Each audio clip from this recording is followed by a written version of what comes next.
Hi, I'm Clytie Bunyan, business editor with the Oklahoman, and I'm here with our energy writers, Paul Monies, Wilmoth and Jay Marks. They recently wrapped up work on an energy independence series of stories looking at that issue. We've heard discussions about energy independence from our industry leaders and government officials for years, and we decided to take a look at where we are on the issue, and how close we are to achieving energy independence. And we came up with a series of stories to run in two parts.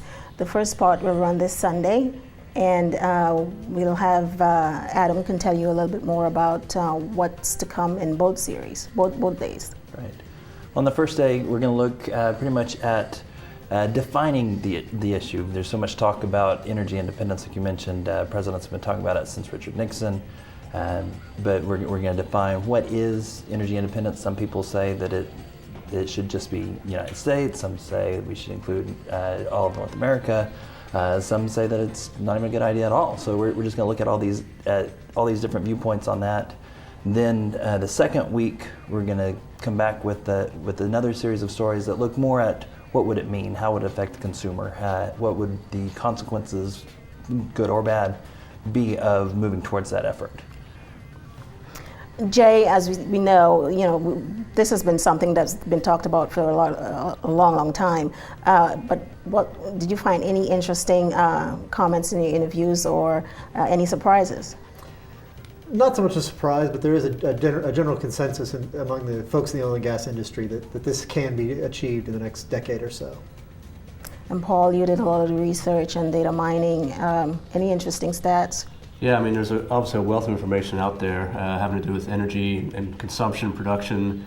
The surprising thing to me is I knew that the United States was a large consumer, obviously, of petroleum products, but I didn't realize how big a producer they were, too. And of course, that's come on in the last few years a lot more.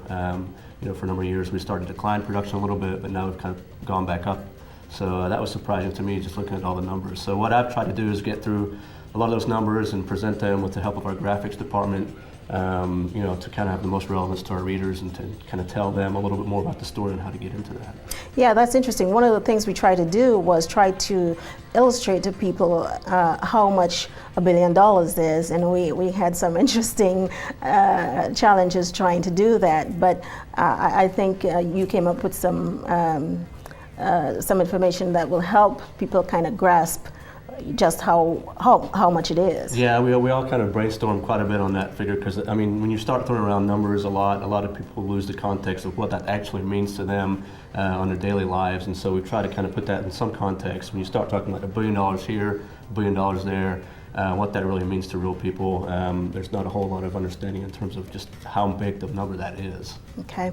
Well, the discussion on energy independence, of course, goes on, and we hope you will join us for ours as well.